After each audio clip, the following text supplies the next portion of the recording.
기도하시겠습니다. 하나님 아버지 감사합니다. 오늘도 저희 가운데 예배의 자리를 허락하시고 하나님을 만나기 위해 은혜 받기 위해 이 자리로 나오게 하심을 감사합니다. 저희 한 사람 한 사람이 하나님을 향한 믿음을 고백하며 예배 자리에 나오니 하나님께 이 고백을 들으시고 한 사람 한 사람 가운데 찾아와 주시옵소서. 저희 가운데 은혜를 주시옵소서. 그저 왔다 그저 돌아가는 시간이 되지 않게 하시고 주님의 은혜 받고 마음에 샘을 얻고 돌아가는 시간이 될 수 있도록 하나님 이 시간 함께하여 주시옵소서. 아버지, 저희가 소망에 관한 말씀을 나누며 소망을 바라보고 있습니다. 아버지, 저희 마음에 소망을 주시고 그 소망을 향해서 걸어가게 하여 주옵소서. 아버지, 저희 가운데 영원 구원의 소망을 주시옵소서. 지금 나의 미약한 모습과 미숙한 모습에 머물러 있지 않게 하시고 내가 변하지 않을 거라고 체념하거나 이 정도만 되었다고 안주하는 것이 아니라 하나님께서 만드신 나의 아름다운 모습을 기억하며 더욱더 은혜의 소망을 가지고 영원 구원의 은혜를 바라보며 걸어가는 한 사람 한 사람이 될 수 있도록 아버지 은혜를 허락하여 주옵소서. 아버지, 저희 가운데 하나님 나라의 소망을 허락하여 주시옵소서. 하나님께서 우리의 세상을, 우리의 가정을, 우리의 교회를 하나님께 만드신 아름다운 모습으로 만들어 가실 것을 제가 믿고 그걸 향해서 헌신해 나가는 하나님 나라의 소망을 저희 가운데 허락하여 주시옵소서. 아버지, 저희가 가정의 세상의 삶에 부족하고 연약하고 악한 모습을 보며 실망하고 불평하고 원망하고 앉아있는 것이 아니라 그것을 아름답게 바꾸시 하나님을 기대하며 믿음으로 성실하게 소명으로 나아가는 저희들이 될 수 있도록 한 사람 한 사람한테 은혜를 허락하여 주시옵소서. 아버지, 개인의 소망들이 있습니다. 그 소망을 저희가 귀 기울여 듣기를 소원합니다. 이미 듣고 있었으나 잊어버린 자가 있다면 주여 그 소망이 다시 한번 기억나게 하시고 아직 나에게 주신 소망이 무엇인지 정확히 알지 못한 자들이 있다면 주님께서 그들 가운데 말씀하셔서 하나님께서 나에게 주신 소망을 듣고 그것을 마음의 빛으로 삼아 인생길을 한 걸음 한 걸음 걸어갈 수 있도록 아버지 은혜를 허락하여 주시옵소서. 아버지, 소망의 말씀을 묵상하고 있사오니 각 사람 마음 가운데 소망이 깨어나는 귀한 시간 될 수 있도록 이 한 달의 시간을 주님께서 사용하여 주시옵소서. 아버지, 교회를 축복하며 기도합니다. 교회의 재직들을 일꾼들을 세우시니 감사합니다. 저희가 2월달에 훈련받고 3월달에 임직할 터인데 저희들이 그저 직분과 역할을 생각하는 것이 아니라 하나님께서 나를 세우시는 것을 마음에 느끼고 깨닫게 하시고 주님께 주신 부르심대로 교회를 섬길 때 각 사람에게 은혜가 되고 교회에게 기쁨이 된 일이 일어날 수 있도록 재직이 세워지고 재직이 섬긴 일들 가운데 함께하여 주시옵소서. 아버지, 3월부터 교제하는 모임을 다시 시작하려고 합니다. 저희 가운데 교회에 있는 냉기가 사라지게 하시고 저희가 서로를 환대하는 공동체로 변화되는 기회가 되기를 소원합니다. 아버지, 코로나를 마무리하며 저희가 관계를 새롭게 쌓아가고자 하오니 이 일에 함께 하셔서 저희가 하나님 안에서 따뜻한 교제를 나누는 교회가 될 수 있도록 아버지 은혜를 허락하여 주옵소서. 예배를 위해서 다시 한번 간구합니다. 아버지, 무엇보다 주님께서 기뻐하시는 예배 되기를 소원합니다. 주님, 저에게 많은 것을 허락하시는 주님께 제가 예배라는 작은 것을 돌려드립니다. 저희가 예배하는 것을 주님께서 기뻐하시오니 이 시간 저희 예배를 주님께서 받으시고 기뻐하시는 그 예배가 되게 하여 주옵소서. 우리 가운데 함께 하시기를 소원하오며 살아계신 예수님의 이름으로 기도합니다. 아멘. 주기도문으로 함께 기도합니다. 하늘에 계신 우리 아버지여, 이름이 거룩히 여김을 받으시오며 나라의 임하옵시며 뜻이 하늘에서 이루어진 것 같이 땅에서도 이루어지이다. 오늘날 우리에게 일용할 양식을 주옵시고 우리가 우리에게 죄 지은 자를 사하여 준 것 같이 우리의 죄를 사하여 주옵시고 우리를 시험에 들게 하지 마옵시고 다만 악에서 구하옵소서. 대개의 나라와 권세와 영광이 아버지께 영원히 있사옵나이다. 아멘. 오늘 함께 나눌 말씀은 창세기입니다.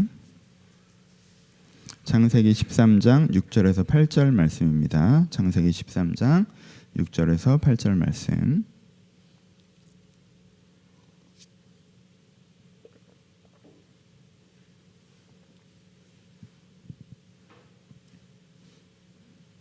찾으셨으면 한 목소리를 가지겠습니다. 시작. 그 땅이 그들이 동거하기에 넉넉하지 못하였으니 이는 그들의 소유가 많아서 동거할 수 없음이니라. 그러므로 아브라함의 가축의 목자와 롯의 가축의 목자가 서로 다투고 또 가나안 사람과 브니스 사람도 그 땅에 거주하였는지라. 아브라함이 롯에게 이르되 우리는 한 친족이라 나나 너나 내 목자나 내 목자나 서로 다투게 하지 말자. 아멘. 안녕하세요. 예, 오늘은 창세기 말씀을 가지고 이야기를 계속 이어가고 소망에 대해서 아브라함 이야기를 중심으로 소망에 대한 이야기를 이어갈 텐데요. 오늘 할 이야기들은 아브라함이 살았던 삶의 풍경을 함께 살펴보도록 하겠습니다. 그래서 아브라함은 어떤 고민을 하고 어떤 삶의 이슈를 갖고 살아갔는지 좀 아브라함의 삶 전체의 장면들 몇 개를 살펴보면서 그 부분을 나누어 보도록 하겠습니다. 그래서 크게 네 장면을 보려고 합니다. 첫 번째 장면은 우리가 다 알고 계시는 장면들이긴 하지만 기억을 좀 더듬어 봅시다. 아브라함이 이집트로 내려간 장면을 좀 생각해 보죠. 이 장면은 어떤 장면이죠? 이 장면은 기본적으로 먹고 사는 문제를 해결하기 위해서 노력했던 장면이죠. 그렇죠? 왜요? 기근이 들었잖아요. 본토지청 아비의 집을 떠나 내게 지시할 땅으로 가래서 그 땅에 왔습니다. 그 땅에 왔어요. 그럼 그 땅에서 좀 좋은 일이 있었으면 좋겠는데 와봤더니 여기에 뭐가 들었어요? 기근이 들었어요. 여러분, 우리가 농경사회에서 기근보다 목축하는 사회에서 기근이 훨씬 더 무섭습니다. 그걸 기억하셨으면 좋겠어요. 농경사회에서는요, 뭐 농경사회에서의 가뭄도 되게 어렵지만 사실 1년 동안 살아남으면 돼요. 그렇죠? 내가 씨앗을 가지고 1년 동안 살아남으면 땅이 어디 가는 게 아니잖아. 그럼 그 다음에 내가 농사를 지어서 그 다음에 농사가 잘 되면 이제는 그 가뭄에서 벗어나는 거죠. 문제가 해결된단 말이에요. 근데 목축은 가뭄이 들어서 목초지에 풀이 다 죽잖아요. 그럼 그 다음에 뭐가 다 죽어요? 내가 갖고 있는 양이 다 죽어요. 내가 500마리 갖고 있건 1000마리 갖고 있건 10,000마리 갖고 있건 상관이 없어요. 동시에 다 죽어요. 그렇죠? 그러니까 그때는 10마리 갖고 있었던 목축업 하는 사람이나 10,000마리 갖고 있었던 목축업 하는 사람이나 그날 다 망하는 거예요. 제로인 거예요. 그래서 가뭄이 끝났어요. 이제는 목초지에 다시 풀이 자라요. 내년이 됐어요. 그럼 이제 다시 시작할 수 있어요? 아니요. 끝나는 거예요. 그냥 끝나는 거예요. 그래서 농경사회에 사는 사람에게 가뭄이라는 단어가 주는 공포감보다 목축일 하는 사람에게 가뭄이라는 단어가 주는 공포감이 훨씬 더 커요. 이거 완전히 망하는 거라고. 다음 기회가 없다고.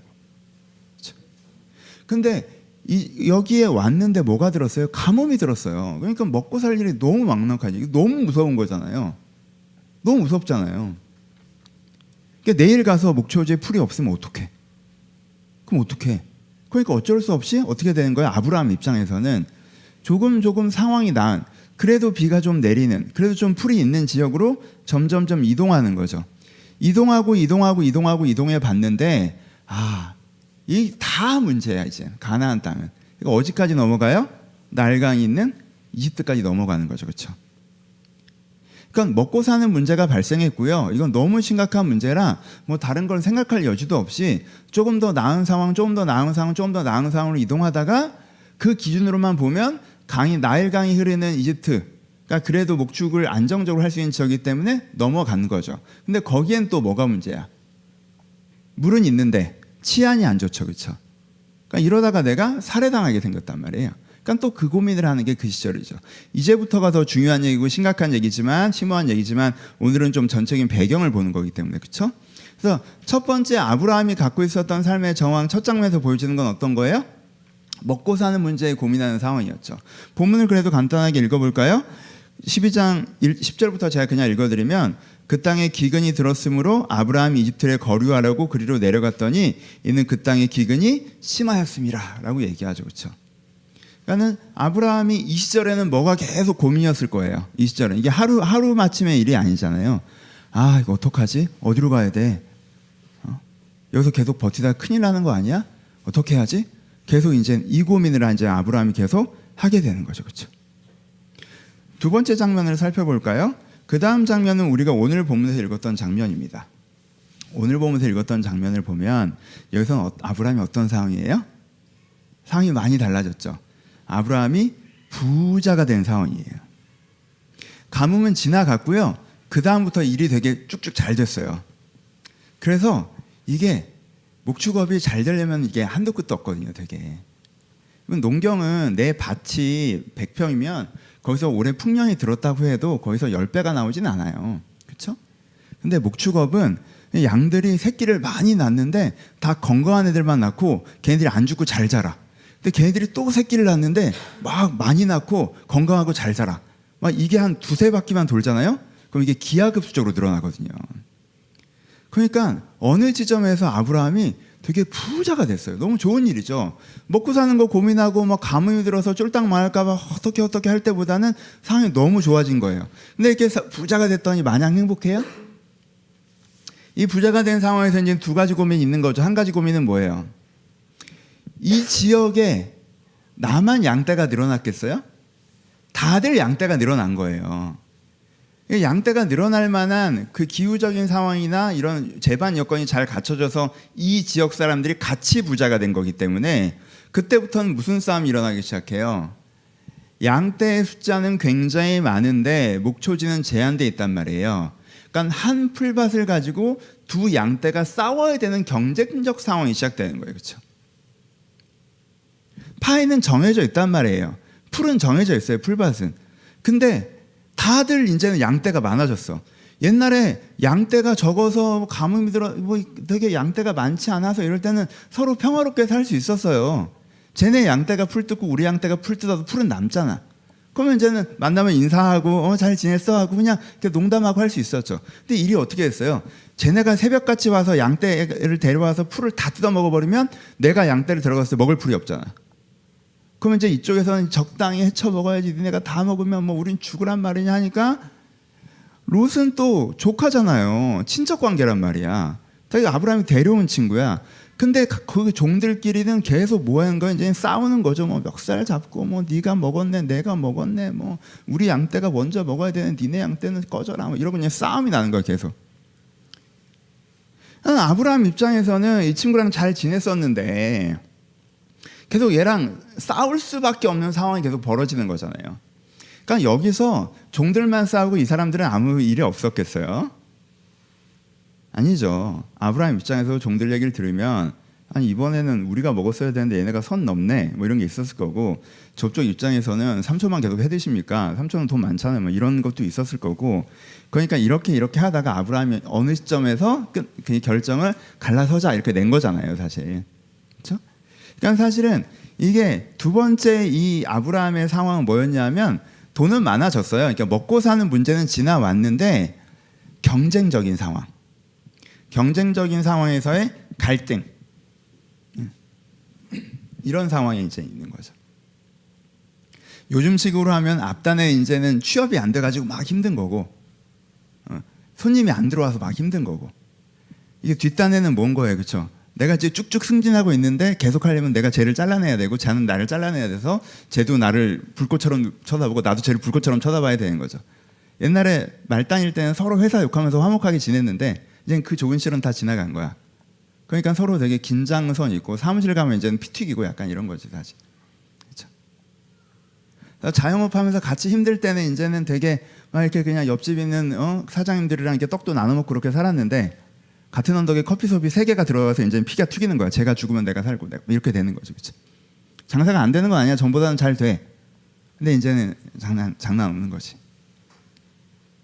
또 하나 고민했어야 되는 게 뭐예요? 지금 결과론적으로 나와 있지만 여기서 이제 아브라함이 고민하는 게 그럼 어디로 갈 거냐에 대한 거죠.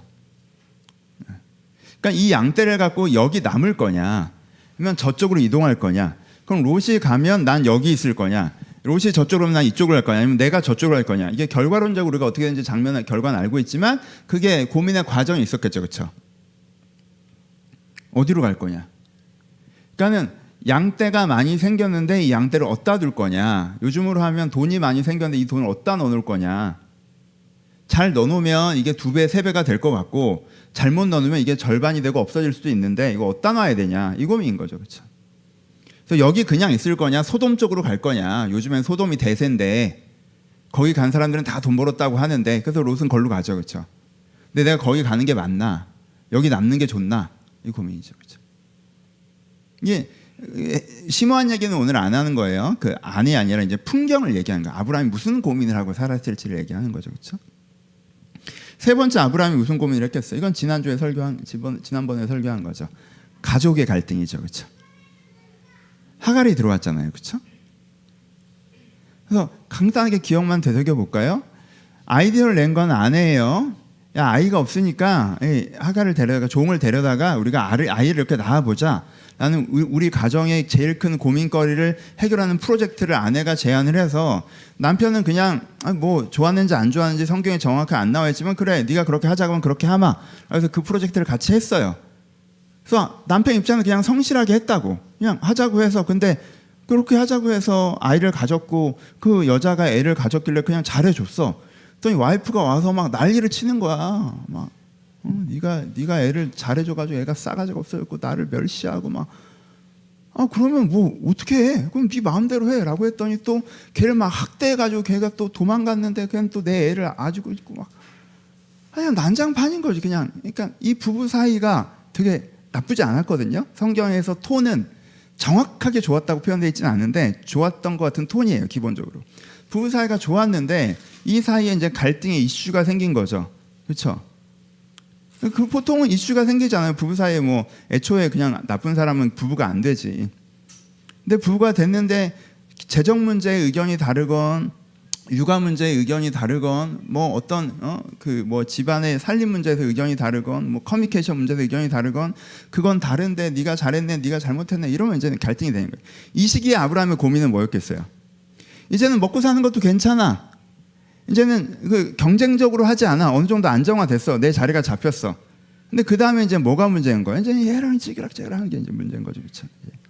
이게 이제 힘든 거죠. 그렇죠? 그 다음에 네 번째 장면. 네 번째 장면에서는 전쟁이 일어납니다. 그렇죠? 그러니까 특별한 전쟁이 이루어져요. 그러니까 특별한 환란이 닥치는 거죠. 무슨 IMF 터지는 것처럼 나는 괜찮았는데 여기서 문제가 터진 거야. 뭐예요? 이쪽에 있는 5도시가 있고 이쪽에 있는 5도시가 있어요. 간단하게 얘기하면 5도시가 있는데 이쪽 5도시의 수장이 사실은 10도시의 수장이었어요. 그래서 나머지 10도시에서 세금을 빨아먹고 살았단 말이야. 근데 소돔과 고모라 쪽이 좀 세력이 커지니까 돈도 많아지고 하니까 우리가 왜 그쪽에다가 계속 해야 되냐. 우리끼리 따로 하자. 라고 나머지 5도시가 이 메인 도시와 5도시로부터 찢어져 나와서 우린 독립하겠다 이런 식으로 한 거죠. 그러니까는 무슨 소리 하고 거기서 이제 군대를 갖고 와서 도시국가 연합 사이에 전투가 벌어진 거예요. 근데 전투가 벌어졌는데 소돔과 고모라 반대편이 완전히 이겼네. 사실 아브라함과는 아무런 상관이 없는 일이에요. 그냥 저기서 지들끼리 싸우는 거예요. 나는 이 단계 당사자가 아니야. 그런데 문제가 뭐야? 내 조카 롯이 소돔에 살아. 그래서 걔가 포로로 끌려갔대. 그래서 갑자기 내 문제가 돼버린 거예요. 그러니까 내 삶의 풍경에서 무슨 일이 벌어진 게 아니야. 그냥 사회에서 무슨 일이 벌어졌어. 저기 있는 나라에서 전쟁이 벌어진 거고 저기 있는 나라에서 금리를 올린 거고 나랑 원래 상관없는 일이었어. 근데 그게 뭐 파도를 타고 오더니 갑자기 이게 내 일이 돼버린 거야. 근데 이게 너무 큰일이잖아요. 내가 이걸 어떻게 해결을 해요? 5나라가 전쟁이 붙어가지고 내 조카가 끌려가는데 이걸 내가 어떻게 해결하냐고. 그렇죠? 이거 어떻게 해? 이런 일이 벌어진 거죠. 그렇죠? 가끔 우리한테 이런 일이 벌어지죠. 재난 같은 일. 갑자기 병이 생긴다든가 사회적으로 문제가 생긴다든가 그렇죠? 갑자기 어떤 일이 터져버린다는 거예요. 그렇죠? 이거 내가 어떻게 해결할 수 없을 것 같은 이런 문제가 터질 때가 있죠. 그때 이제 무슨 고민이야, 이제 아브라함이. 이제 먹고 살만해. 이제는 뭐 먹고 사는 게 어려운 것도 아니야. 사회적으로 막 경쟁하는 시기도 지나갔어. 그냥 가족들도 이제 살만해. 근데 일이 터졌어, 우리 집에. 일이 터졌어. 다른 모든 주제를 다 이렇게 쓸고 들어갈 만한 일이 터졌단 말이야. 그럼 그 시기에 아브라함 고민은 뭐예요? 그 며칠의 아브라함 고민은.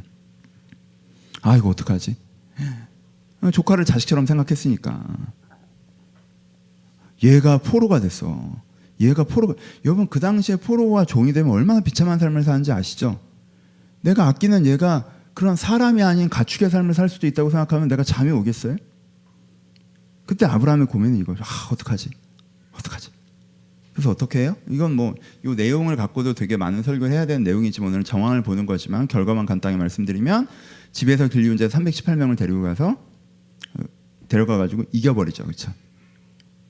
이게 거의 뭐 기도원의 삼복용사 같은 건데 쓱 적혀 있어서 그렇지 이게 장난 아닌 거잖아요, 그렇죠? 여호수아서에서 모세의 신명기에서 일어났던 전쟁의 승리를 이룬 거죠. 이길 수 없는 상대들을 이겨냅니다.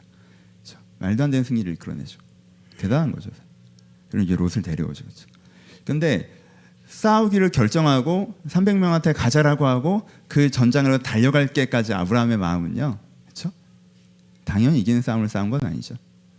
그리고 돌아오는 길에 살레막 멜기세덱을 만나고 거기서 하나님께 11조를 드리고 막 하나님께서 이걸 이기게 하신 거다. 내가 이긴 거라고 할 수 없다. 그런 장면들이 이어지죠. 너무너무 중요한 장면. 나중에 이 장면 자체로 설교할 일이 또 있겠죠. 오늘은 배경을 살펴보는 거니까 또 이런 상황으로 이제 아브라함이 고민하고 있는 거죠. 여러분 보세요. 아브라함이 어떤 삶을 살았습니까? 아브라함의 일상을 보면요, 이 가나안 땅으로 이주한 이후에 적과꿀이 흐른 땅으로 와서 이주한 이후에 초반에는 이거 그냥 굶어 죽게 생겨가지고 이거 이러다가 나 완전 굶어 죽게 이 고민하면서 한 시즌 지났고, 그렇죠? 그 다음 시즌에는 이제 먹고 사는데 머리 깨지는 거야. 부자가 됐긴 했는데 진짜 안정적인 평화로운 부자가 아니라 여기서 밀리면 다시 가난해질 수 있는, 여기서 밀고 들어가면 더 부자가 될 수 있는, 그러니까 머리 들이미는 이 부자란 말이에요, 사실. 그러니까 경쟁이라고, 계속 경쟁. 그래서 신앙 관계에서도 계속 다툼이 일어나고 갈등이 일어나고, 그렇죠? 이 상태. 그래서 편하지 않아. 좀 불안한 상태, 힘든 상태. 이 고민이죠, 그렇죠? 그 시기엔 또 싸웠대? 왜 싸웠대? 했는데 걔들 진짜 적당히 좀 하지 정말. 이거 불러다가 혼내? 그런다고 될까? 이 싸움, 이 고민. 세 번째는 집에서 이제 무슨 일이 터져가지고 죽이네 살리네 네 잘못이네 집에 들어가기 싫고. 그 시기에 아브라함이 사라를 보고 싶었을까? 쉽게 들어가면 막 불꽃을 발사했을 거 아니야. 네 마음대로 해 하고 마음대로 하라고 했더니 저건 아니지 않나? 하고. 근데 나설 순 없고. 그렇죠? 너무 큰 일이 생겨서 그 전쟁하느라고 이걸 내가 이길 수 있을까? 가다가 다 죽는 거 아니야 이거? 다 죽는 거 아니야? 이러고. 그러니까 적과 꿀이 흐르는 땅에서 아브라함의 일상을 이렇게 대충 풍경을 살펴보면, 창세기에서 아브라함의 스토리를 얘기하는 분을 보시면 아브라함의 인생에 이런 일들이 벌어지거든요. 이게 이제 아브라함의 인생에 이제 대표적으로 벌어졌던 일들인데, 보세요. 아브라함 입장에서 어떻게 생각할 수 있었을까요? 나는 민족의 소망을 품고 왔는데 그쪽 일은 전혀 진전이 없어, 그렇죠? 난 민족의 소망을 갖고 왔는데 하나님께서 약속하시는 건 하나도 진보가 안 돼, 진전이 안 돼, 그렇죠? 근데 반대쪽에서 돈은 좀 벌려, 그리고 싸움에서도 좀 이겨. 근데 가족사는 여전히 이거랑 연결되니까 좀 복잡하긴 해. 이렇게 살고 있단 말이에요, 그렇죠? 그럼 어떻게 생각할 수 있어요? 첫 번째, 소망에 대해서 무관심해질 수도 있죠. 이거는 나랑 사실 별로 상관없는가 보다. 나는 이 생각을 하고 살고 있는데 이건 전혀 진보가 없는 상태에서 이것만 막 이렇게 돌아가니까, 그렇죠? 그리고 너무 평범한 삶이잖아. 다들 이렇게 살잖아요. 먹고 사는 고민하다가 큰 부자가 되기 전까지는 경쟁적이어야 되고, 이제 먹고 살만하면 이제는 또 가족이 문제고, 이제는 다 이뤘다 생각하면 또 건강이 문제고, 다 그렇게 살잖아요. 너무 전형적인 삶을 그냥 살고 있단 말이에요, 그렇죠? 그러니까 아브라함 마음 가운데 소망은 나랑 별로 상관없는 거 아닌가? 그냥 나는 일상을 살아가는 거네, 그냥 이렇게 느껴질 수 있는 삶의 풍경을 살았다는 거예요. 근데 우리는 남의 얘기니까 결과를 알죠. 이 결과는 사실 뭐예요? 이 삶의 과정은 사실 뭐였어요? 소망을 이루어가는 계단이었죠, 그렇죠? 이 과정은 사실 소망을 이루어가는 계단이었어요. 하나님께서는요, 아브라함에게 어떤 소망을 주셨어요? 믿음의 조상이 되는 소망을 주셨어요.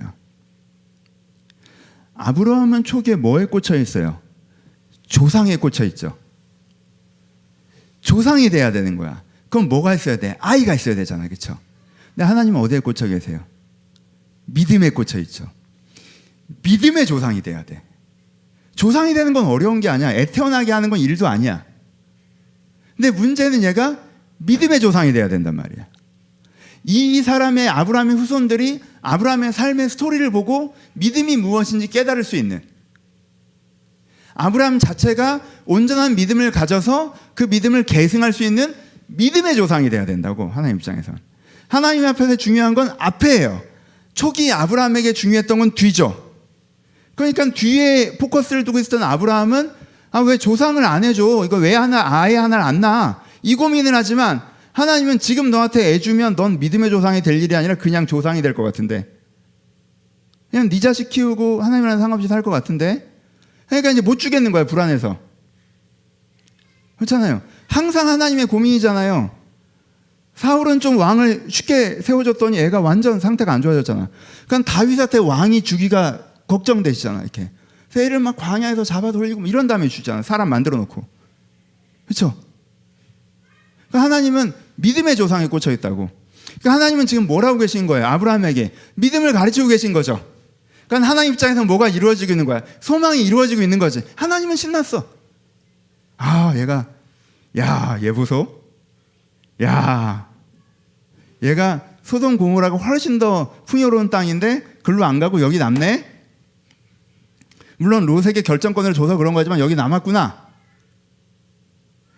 얘 봐라. 307만 명 데리고 나만 믿고 두려움 없이 나가네. 이거 많이 컸네. 하나님 입장에서는 이 친구가 영적으로 성장하고 있죠. 소망이 이루어져 가고 있는 거예요. 그렇죠? 우리는 옆에서 스토리를 보니까 아는 거죠. 지금 이 아브라함이 경험하고 있는 일상적인 현실이라고 하는 건 사실은 소망이 이루어져 가는 과정이었다라는 거예요. 그리고 그 일상의 계단을 하나님께서 오늘 주시는 그 숙제를 그가 잘 풀어갈 때 결국 그에게 하나님의 소망이 이루어졌다라는 거죠. 그렇죠? 그게 우리가 알고 있는 아브라함의 이야기이고 아브라함의 인생입니다. 그렇죠? 여러분 보세요. 우리도 비슷한 상황들에 있죠.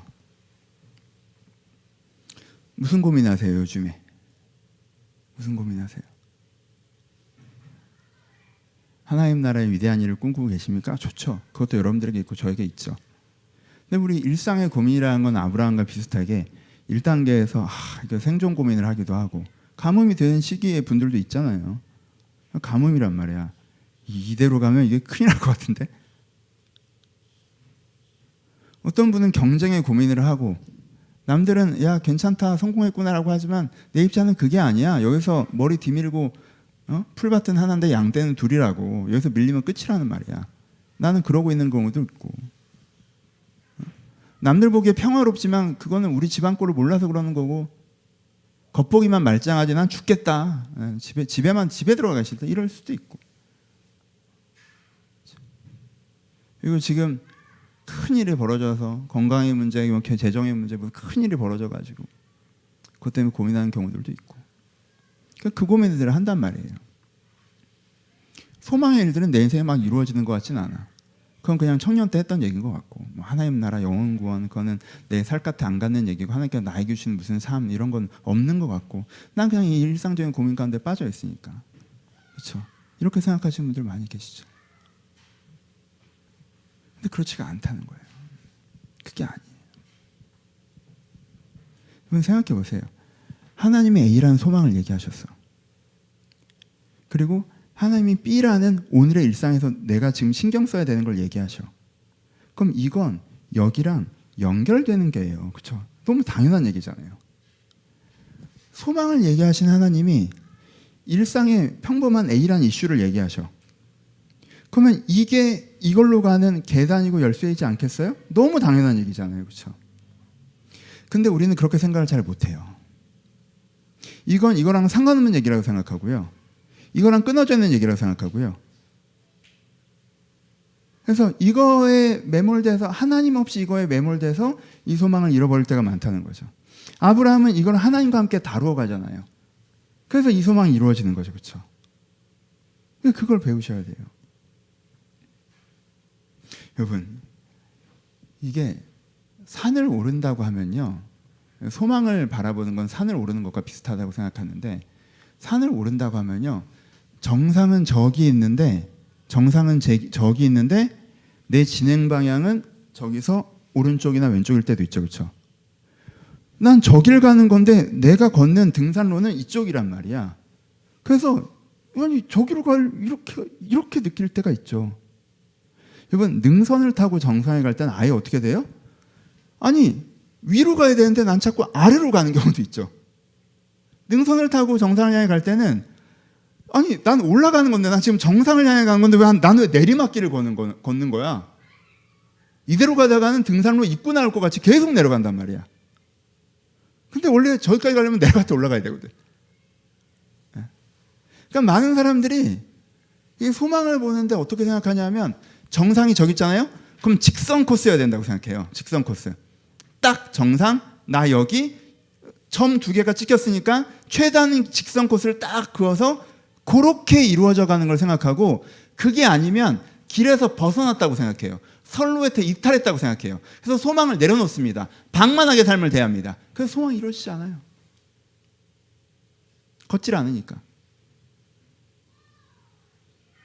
심지어 어떤 사람은 소망이라고 얘기하면 내 현실과 저 정상까지의 직선의 선을 그어놓은 다음에 그 직선의 선에 에스컬레이터가 있길 바라요. 명확한 선이 보이는데 거기에 기적까지 붙어주는 게 소망이라고 생각해요. 계획과 기적의 관점으로 봐요. 저기가 어떻게 이루어지는지 계획이 쫙 나오고, 그 계획이 인간적으로 생각했을 때는 잘 안 될 것 같은데 하나님께서 기적을 팍팍팍 베풀어서 쭉쭉쭉 이루어지는 게 소망이라고 생각해요. 그래서 소망을 이루지 못하는 거예요.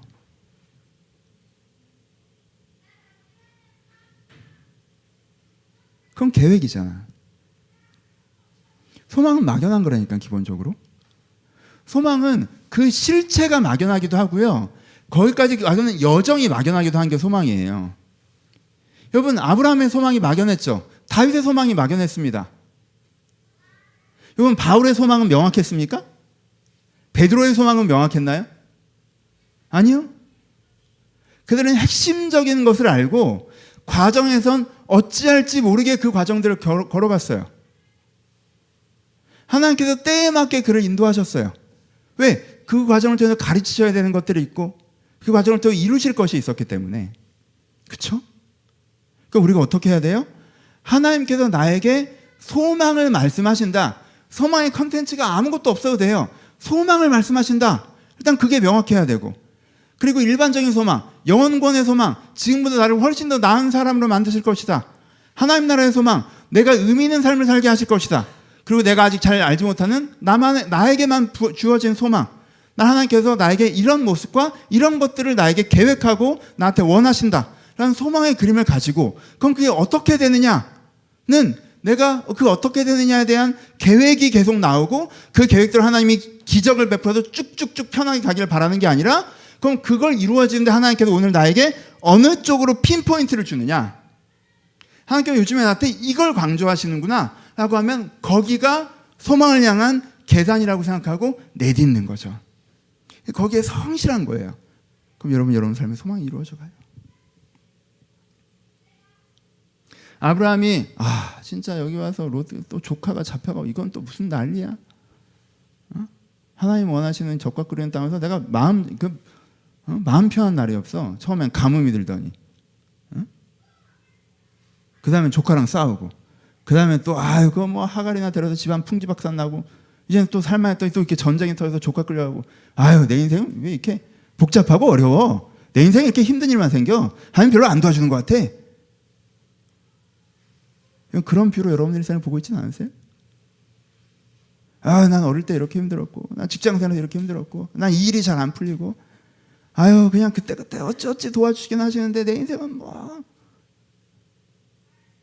그런 뷰로 내 인생을 바라보면 소망이 이루어질까요? 그런 뷰로 내 인생을 바라보면요, 아브라함도 그렇게 설명할 수 있고요, 다윗도 그렇게 설명할 수 있어요, 바울도 그렇게 설명할 수 있고요. 여러분만 그렇게 사는 게 아니에요. 여러분, 그렇게 생각하는 순간 뭐가 작동합니까? 보상심리가 작동하죠. 내가 피해자라고 생각하고, 하나님께 뭔가 나한테 해줘야 된다고 생각하고, 내가 삶에서 수동적이 되고, 내가 삶에서 방만하게 움직이기 시작하고. 그렇잖아요. 내가 그렇게 내 인생을 보는 순간 하나님 나한테 이거 하더니 또 이것까지 만들어? 에휴, 이런 마음이면 이 사람의 태도가 어떻겠어요? 성실하겠어요? 겸손하겠어요? 적극적이겠어요? 아니죠. 게으르고 방만하죠. 그게 아니에요, 여러분. 여러분 인생을 그런 식으로 보지 마세요. 잘못된 뷰예요. 누구나 어느 정도의 고난의 인생길을 걸어갑니다. 그 인생길에서 분명히 하나님께 가르치시는 것들이 있어요. 내가 그거에 성실하게 반응할 때 하나님의 온전하신 소망이 나에게 이루어질 거예요.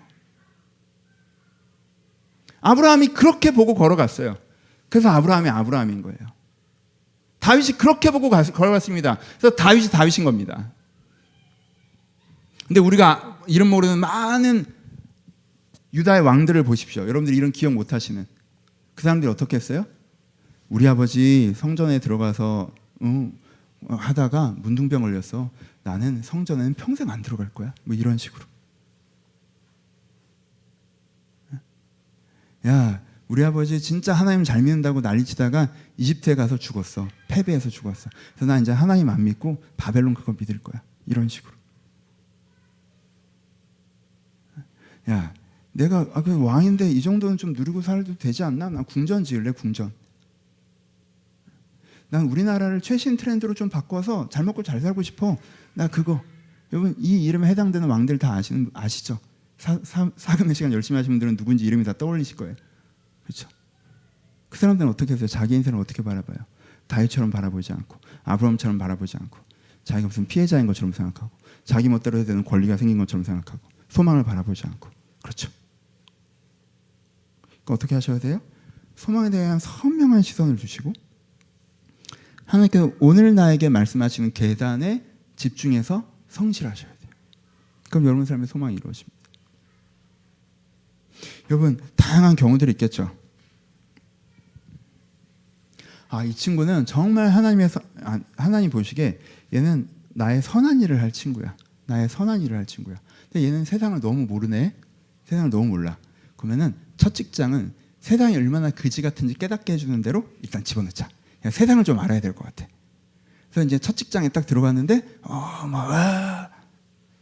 근데 거기서 이 사람이 소망을 갖고 있으면 기도해보면 하나님께서 여기를 날 두시는 이유가 있어. 내가 생각해보면 그지 같은 직장에 들어가지 이렇게 생각했는데 기도해보면 여기 있어야 된대. 그럼 여기서 이제 있는 거야. 그래서 기도하면서 내가 그 그지 같은 직장을 지내보는 거야. 근데 거기서 이제 배우는 거죠. 배우는 거지. 하나님 보시기에 이 사람은 정말 이제 하나님 일을 할 사람이야. 너무 귀해. 근데 성품을 좀 고쳐야 돼. 저 성품을 고치지 못하면 주의를 하기 어려워. 그래서 너 일단 가족에게 집중해라. 너 바깥에 돌아다니지 말고. 그래서 네 아내랑 네 아이랑 네 남편이랑 네 아이랑 특별히 네 아이에게 집중해. 그래서 그 과정을 통해서 네 성품을 좀 다듬어야겠다. 아니면 어디 가서 막 승질내고 이런 사람은 아이를 키우면 왜냐면 애한테는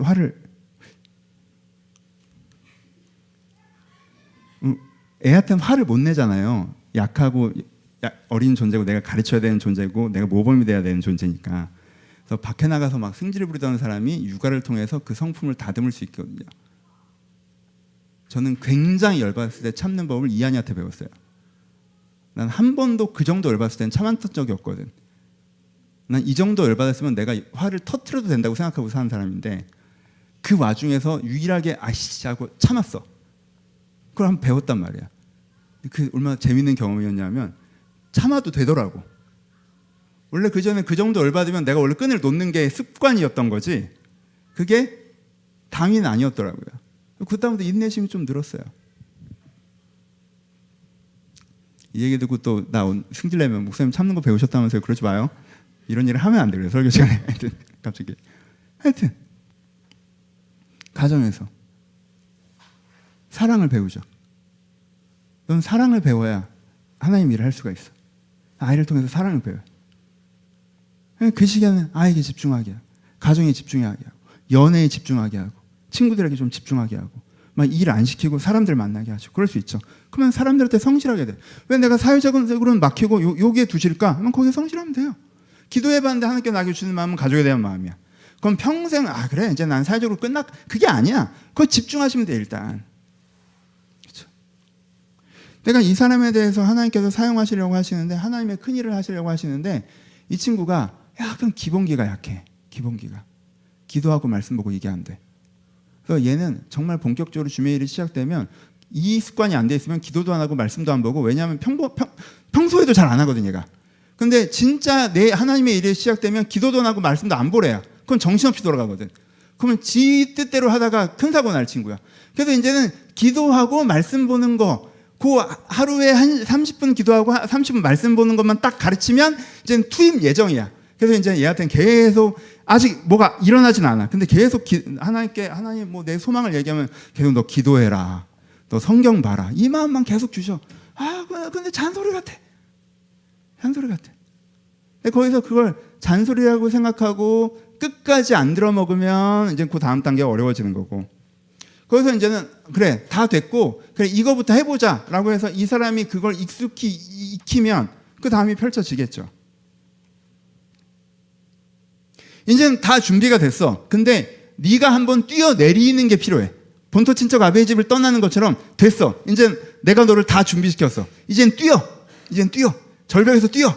본토 친척 아베의 집을 떠나. 이제 그만둬. 이제 새로 시작해. 겁먹지 마. 뛰어. 근데 못 뛰어. 기도도 하고 가족도 돌보는데 뛰는 거 못 하겠어. 그럼 하나님께는 계속 뭘 연습시키겠어요? 뛰어내리는 걸 연습시키겠죠. 야 겁먹지 마. 그럼 좀 낮은 데로 가보자. 뛰어봐. 오케이. 이거 괜찮지? 됐지? 높이. 뛰어봐. 그렇죠. 이건 하나님께서는 여러분들에게도요 믿음의 조상이 되길 바라세요. 하나님께서 여러분들에게 주신 소망이라고 하는 게 단지 여러분들이 더 잘 먹고 잘 살고 사회에서 성공하고 좋은 사람 만나서 그냥 인간적으로 행복하게 살고 그거 아니잖아요. 여러분 자신 있어요? 여러분들에게 돈과 좋아하는 사람, 좋은 가족과 사회적인 위치와 제가 부정적이어서 모르겠지만 여기서 3분의 1은 신앙 잃어버립니다. 3분의 1은 형식적으로 다닐 거고요. 그걸 줬을 때 주님 위해서 쓸 수 있을 자신 있어요?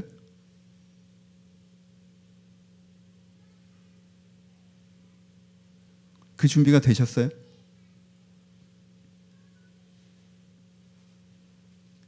하나님께서는 그 고민이시란 말이야. 내가 거기서 어떻게 해야 돼요?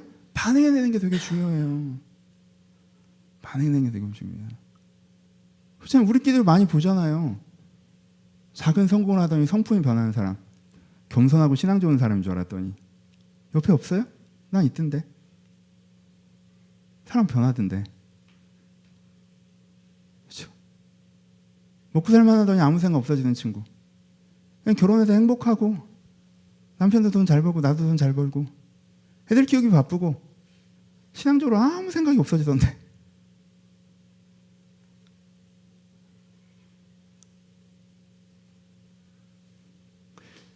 하나님께서 보시는 소망의 뷰를 보시면요, 내가 오늘 뭘 해야 될지가 보이고요, 소망이 어떻게 이루어지는지가 보여요.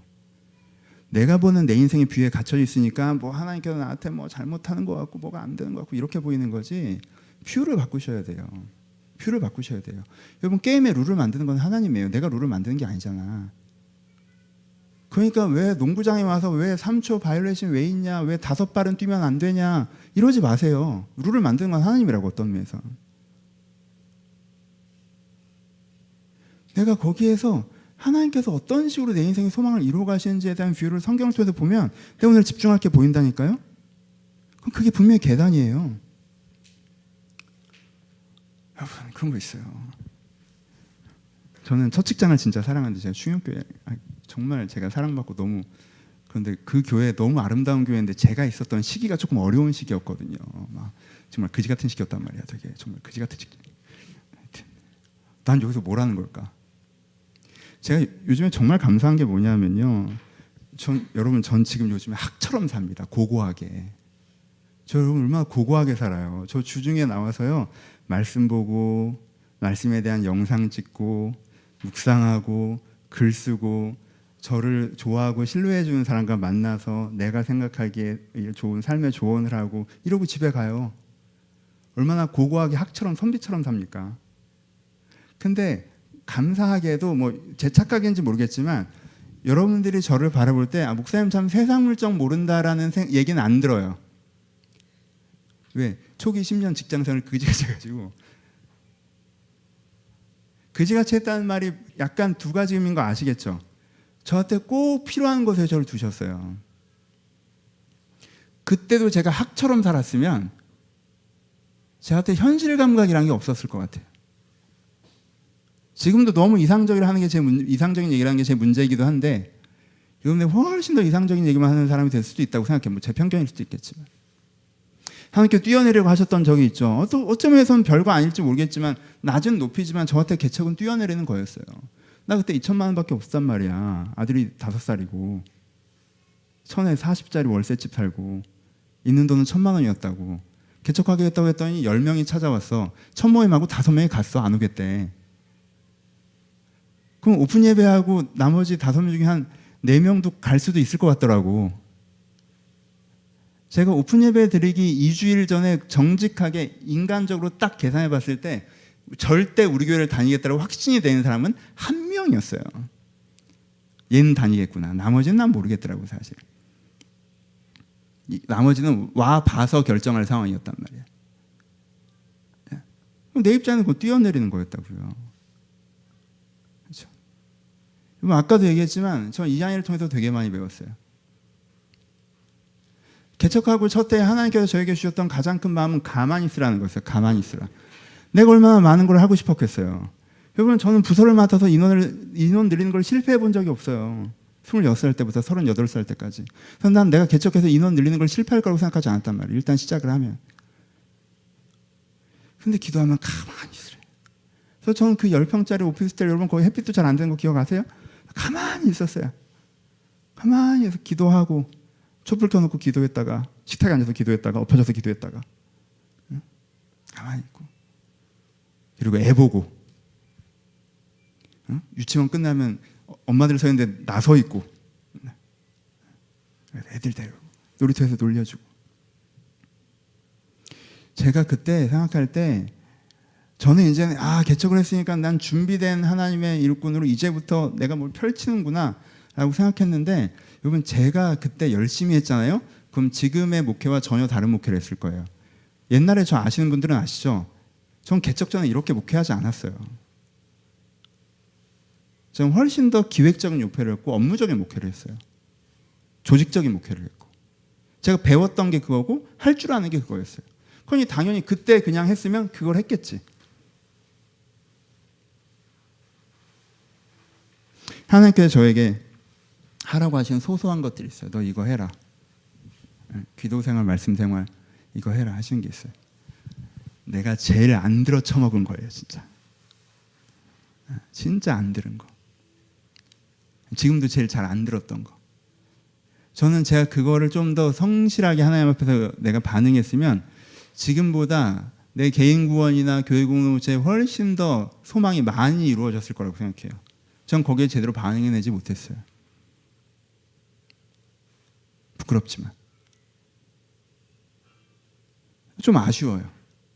그래서 지금도 저에게 하나님께서 계속 말씀하시는 건 기도 시간 늘리는 얘기하세요. 기도 시간 늘리라고. 근데 내 기준에 많이 하거든. 그럼 저 많이 하거든요, 사실. 더 많이 하라고. 기도 시간 늘리라고. 제가 요즘에 뭐 소망에 대해서 기도하고 그러면 하나님께서 저에게 소망을 주시는데 그럼 오늘 무엇을 해야 되는가에 대해서 얘기할 때 하나님께서 기도 시간 늘리라는 게 저한테 1번으로 하시는 말씀이세요. 기도 시간 늘려라. 그럼 그거 해야 돼요. 그게 제일 중요해요. 그게 안 돼서 다음 단계를 못 가는 거예요. 그게 제일 중요해요. 여러분 하나님께서 여러분들이 지금 주시는 말씀은 너 기도 시간 늘려라 성경 봐라 이건데 그건 잔소리 듣고 하나님 그건 됐고 그냥 이거 어떻게 되냐고 언제 되냐고 이러세요? 그러면 안 돼요. 그럼 될 일도 안 돼요. 될 일도 안 돼요. 하나님께서 정답을 가르쳐 주시는데 또 영어 단어만 해결하면 영어 성적 오를 수 있어라고 얘기하는데 그건 됐고 자꾸 비법을 얘기하면 단어 때문에 안 풀리는 건데 지금. 그렇죠? 여러분 이게 있어요. 아브라함의 인생을 보세요. 성경 인물들을 보십시오. 그 인물들이 어떻게 살아갔는지, 어떤 인생으로 삶의 관점을 바라보는지. 그 사람들은 뭐 아주 특별한 삶, 개인적인 고민 없는 삶을 살아갔습니까? 아브라함은 없는 편이었어요. 그렇죠? 아브라함은 잘 풀린 케이스예요. 잘 안 풀린 케이스들도 있죠. 더 고생 많이 하신 분들도 있잖아요. 예레미야 얘기할까요? 에스겔 얘기할까요? 이사야 얘기할까요? 하나님이 그 인생에서 잘 안 풀렸던 사람도 있고 잘 풀렸던 사람들도 있어요. 하지만 모두가 하나님께서 주신 소망이 있었고 그 오늘에 주신 말씀에 반응해 갈 때 그 소망이 그 인생에 이루어졌단 말이에요. 그래서 그만큼의 위대한 삶을 살았어요. 예레미야건 아브라함이건 다윗이건 에스겔이건. 그럼 우리에게 필요한 건 나에게 허락하신 위대함을 내가 만나가기 위해서 하나님께 주신 소망에 집중하면서 하나님께 지금 핀포인트를 쏘시는 거. 내 관심사는 막 이게 해결되면, 왜냐하면 나는 계획의 라인에 시선이 가 있으니까 이거 하는데 하나님 여기에 큰 관심 없고 하나님 이 얘기 많이 하신다 하면 내가 이걸 해나가야겠지만 내 영적인 관심은 여기 가 있어야 되고, 이게 풀릴 때 여러분들이 난 오른쪽으로 가고 있는 줄 알았더니 돌아봤더니 상정상이 가까워져 있네 라는 걸 느끼실 거예요. 이렇게 돌면서 올라가고 있는 거여서 난 그냥 정상은 저기인데 계속 옆으로 걸어가고 있다고 생각했는데 정상이 가까워진 걸 느끼실 거예요. 나는 왜 내려가는 거야? 라고 생각했는데 이제 이것만 딱 오르면 이제는 정상이 딱 보이는, 멀리 보여서 능선 보여서 저기를 어떻게 가라고 생각했는데 이번 내리막을 내려갔더니 이것만 올라가면 되는 그 지점을 만난단 말이에요. 거기까지 가십시오, 여러분. 하나님께 여러분들에게 그 소망을 이루실 것입니다. 말씀 마칩시다.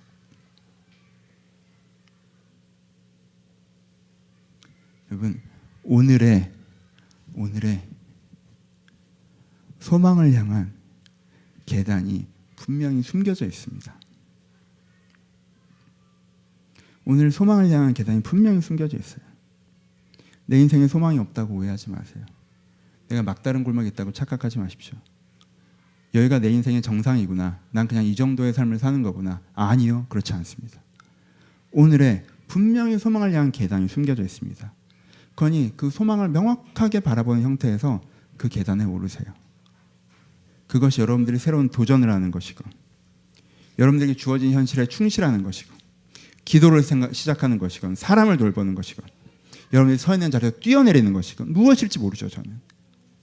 하지만 제가 그 소망에 반응했을 때 그 소망이 조금씩 저에게 가까워졌습니다. 제가 반응하지 못했을 때 그 소망이 저에게서 점점 멀어졌습니다. 우리 모두가 동일합니다. 아브라함의 믿음의 여정이 우리 가운데도 동일합니다. 그래서 아브라함을 믿음의 조상이라고 하는 것입니다. 왜요? 우리도 그와 같은 삶을 살아가고 그와 같은 믿음이 있을 때 그와 같은 일들이 이루어질 수 있기 때문입니다. 이렇게 여러분들을 아브라함 믿음의 조상을 바라보시면서 여러분 일상에 숨겨져 있는 소망의 계단을 오르시길 바라며, 그 계단을 오르실 때 함께 여러분들의 삶에 하시는 위대한 일을 만나가시기를 주님 이름으로 축복합니다. 우리 같이 기도하시겠습니다.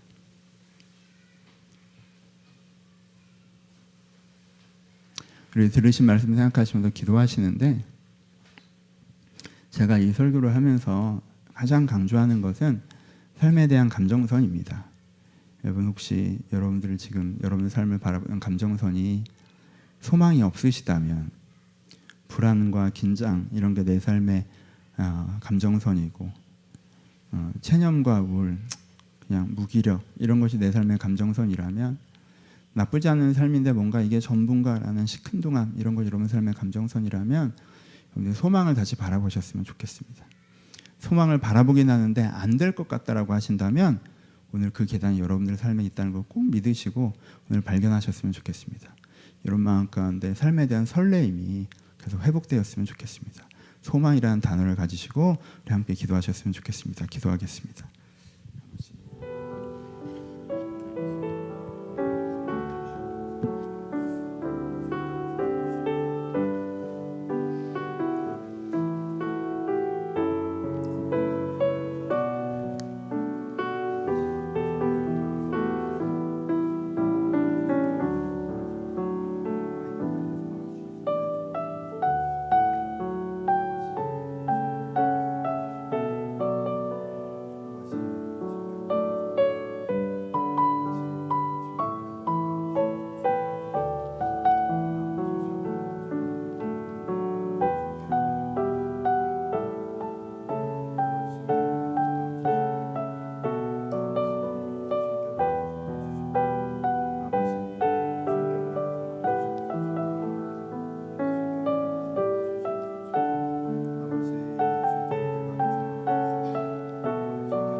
우리 다음으로 개인의 기도 제목으로 기도하시길 바랍니다. 여러분 어제 고민하셨던 거 내일 오늘 집에 돌아가면 고민하실 그 문제 가지고 기도하십시오. 하나님 내 이 문제 가운데 찾아와 주시옵소서.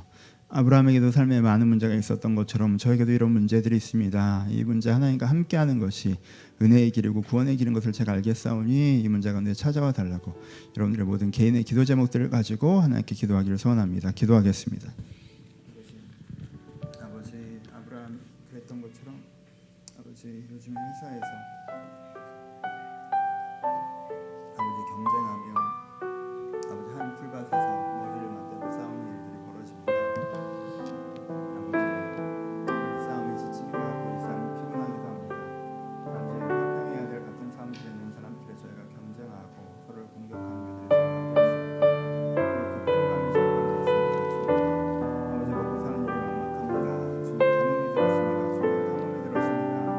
아버지 가뭄이 들어서 저희가 어떻게 해야 될지 모르겠습니다. 아버지 가뭄이 들었습니다. 아버지 저 인생의 가뭄이 찾아왔습니다. 주님 저를 어떻게 될지 모르겠습니다. 주님 저를 도와주시옵소서. 아버지 주님 저희 가운데 전쟁이 일어났습니다. 우리 제 건강의 문제가 벌어졌습니다. 환경의 문제가 벌어졌습니다. 주님 저희가 918명을 데려가서 싸워야 되는 상황입니다. 아버지 하나님께 도와주셔요. 이 싸움을 이기게 하셨으면 좋겠습니다. 아버지 하나님께 도와주셔서 이 싸움을 이기게 하시고 아버지 하나님께 도와주셔서 이 싸움을 이기길 바랍니다. 주님 이 영적인 싸움에서 육적인 싸움에서 승리하게 하여 주옵소서.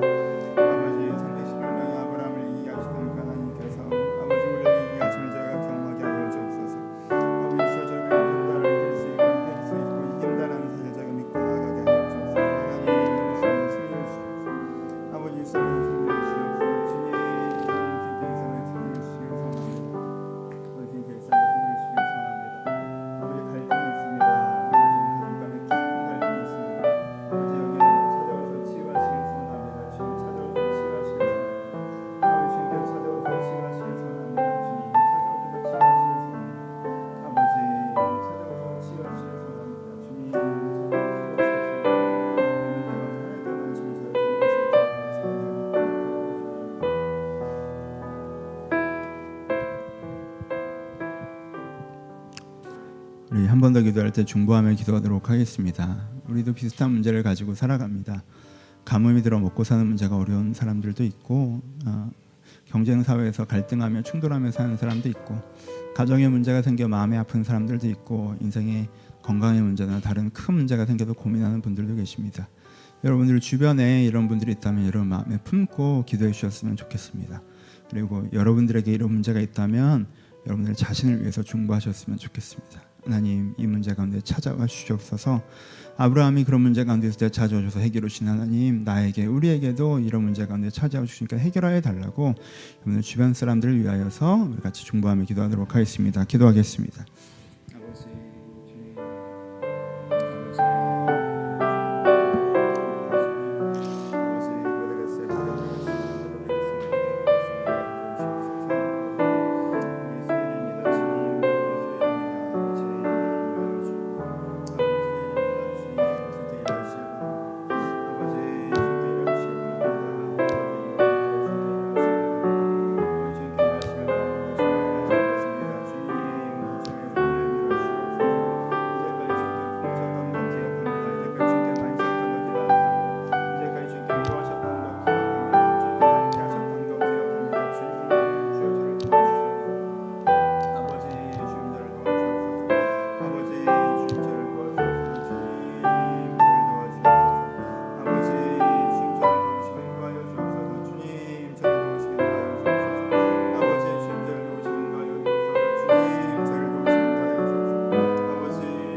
마지막으로 우리 축복하며 기도하겠습니다. 나 자신을 축복하시고 하나 여러분들 자신에게 여러분들이 제사장이 될 수 있습니다. 여러분들의 영혼과 삶을 축복하시면서 여러분들의 일주일간의 삶을 축복하시면서 우리 마지막으로 기도하도록 하겠습니다. 기도하겠습니다.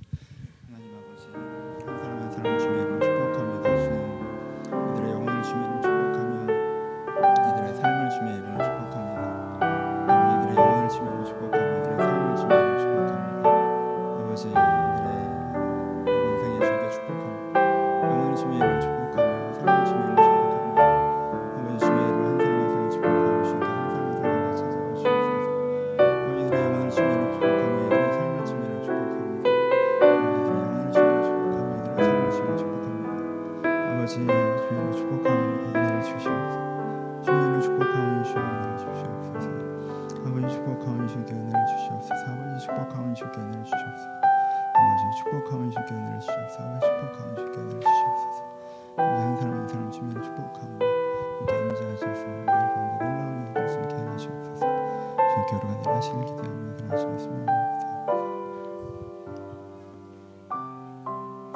이제는 우리 주 예수 그리스도의 은혜와 하나님 아버지의 사랑하심과 성령님의 교통하심이 지금도 주님을 바라보는 자들 가운데 이제부터 영원토록 함께 있을지어다.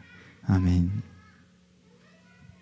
감사합니다. 서로 주님께 감사의 박수 나누겠습니다. 감사합니다. 감사합니다. 예, 광고 말씀 드리겠습니다. 두 가지 광고 말씀 드리면, 첫 번째는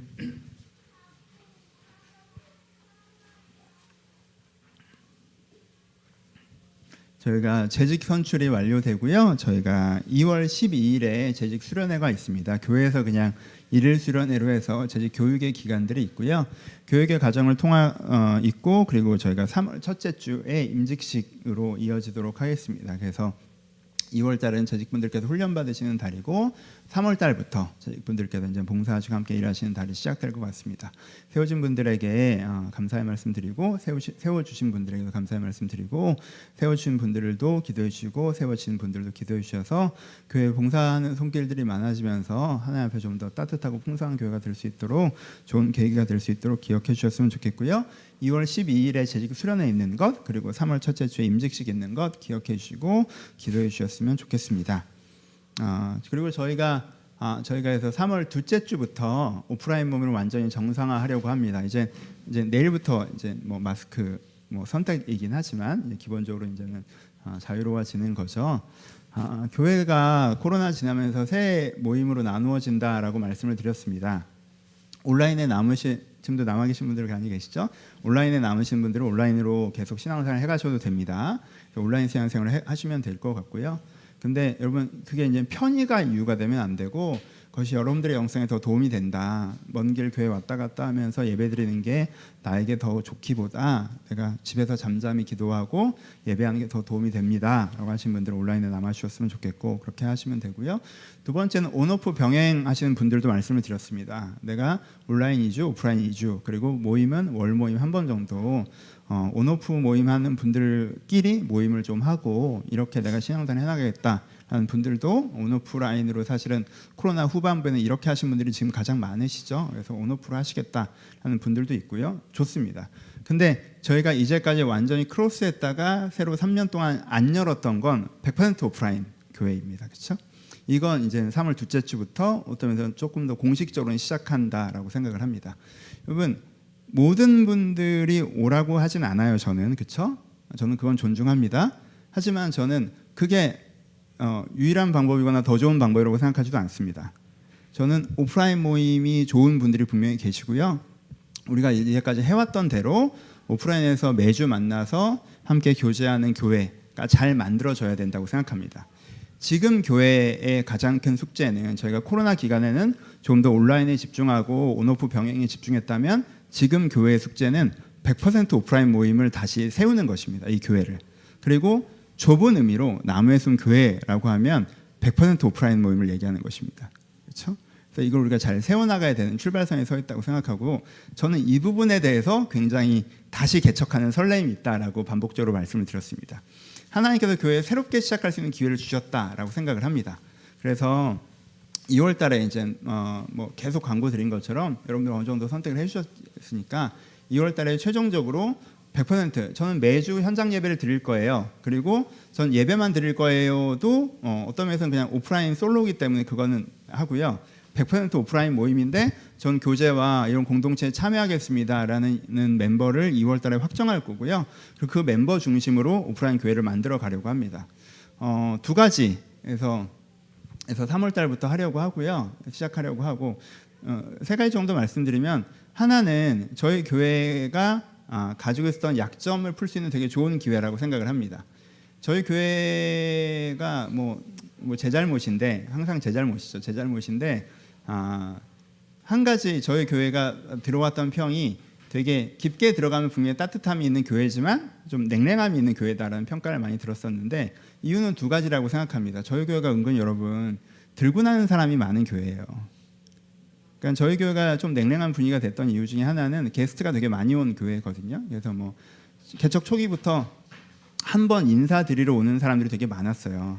그래서 10명 있는 교회에 새로운 사람 한 명이 오면 사실 나머지 10명이 그 한 명을 바라보고 웰컴하는 분위기가 될 수 있는데, 사실 손님이 워낙 많으니까 그래서 온라인에서 설교 듣다가 한번 예배 드리러 왔어요라는 인원이 고정적으로 있기 때문에 애초에 처음부터 이렇게 좀 그렇구나 뭐 인사 오셨나 보다라는 분들도 많았고, 또 교회 생활을 하시는데 사실 그때도 예배만 드리는 걸 원하시는 분, 그리고 뭐 이렇게 한 달에 한두 번 오시는 분들의 인원들도 상당히 많았기 때문에 저희 교회는 전통적으로 그러다 보니까 누가 누군지 잘 모르는 부분들이 확실히 있었거든요. 그래서 저는 이번에는 이걸 좀 선명하게 나누는 게 오프라인 모임의 좋은 계기라고 생각해요. 그래서 100% 오프라인 선택하신 분들은 사실 그 월에 한 번, 두 번 오시는 분들은 일단은 신경 쓰지 마시고 100% 오프라인 선택하는 사람들끼리 서로 인사하고 교제하고 알아가고 이 멤버에서의 멤버십을 만들어야 된다고 생각을 합니다. 그래서 그렇게 교회가 그래서 처음 개척하는 것처럼 시작할 수 있다고 생각을 해요. 여러분, 그리고 되게 전 이게 감사한 건 인원이 좀 저희가 줄었잖아요. 상대적으로 저희가 이전보다 인원이 줄었기 때문에 이걸 잘할 수 있다고 생각해요. 사람이 50명은 한 시야에 들어오지 않습니다. 그리고 50명까지 하기에는 되게 소화하기가 어려운 부분이 있어요. 옛날에 저 초등학교 때 반이 막 60명이었잖아요. 그럼 1년을 같이 매일처럼 봐도요, 사실 얼굴은 이렇게 왔다 갔다 봤지만 모르는 사람 인원이 상당수가 있거든요. 근데 저는 100% 오프라인 선택하시는 분들이 한 30명 정도일 거라고 생각하는데 그 인원은 알아갈 수 있는 인원입니다.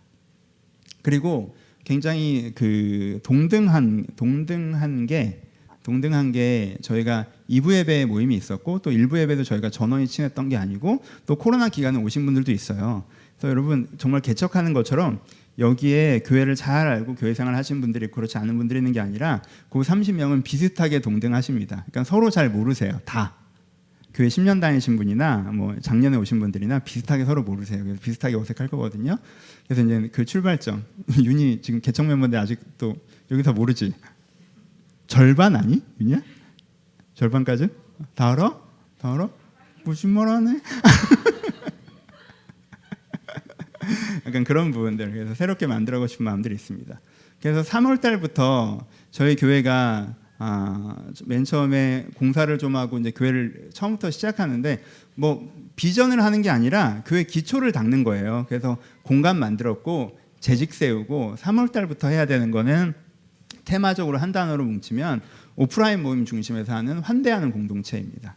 저희 교회가 환대하는 공동체가 되어서 서로 그 사람들끼리 30명은 내가 알고 이 사람들이 예배하러 오는 게 나한테 되게 감사한 일이고 서로가 예배하러 오기 때문에 여기 교회가 만들어지지 않습니까? 그래서 서로를 환대할 수 있는 공동체로 좀 만들어갔으면 좋겠다라고 생각합니다.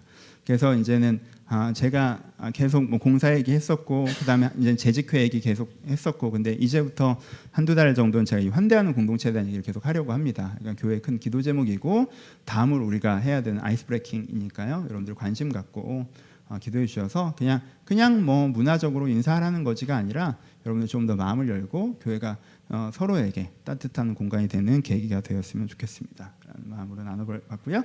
예, 다른 광고 사항은 없고요. 예, 다음 주에 또 뵙도록 하겠습니다. 현장에 계신 분들 서로 인사 나눠가시면 좋겠고요. 오랜만에 오신 분들 잠깐만 기다려 주세요. 저랑 인사 좀 하고 가셨으면 좋겠어요. 온라인에 계신 분들은 댓글로 인사 나눠주셨으면 좋겠습니다. 감사합니다.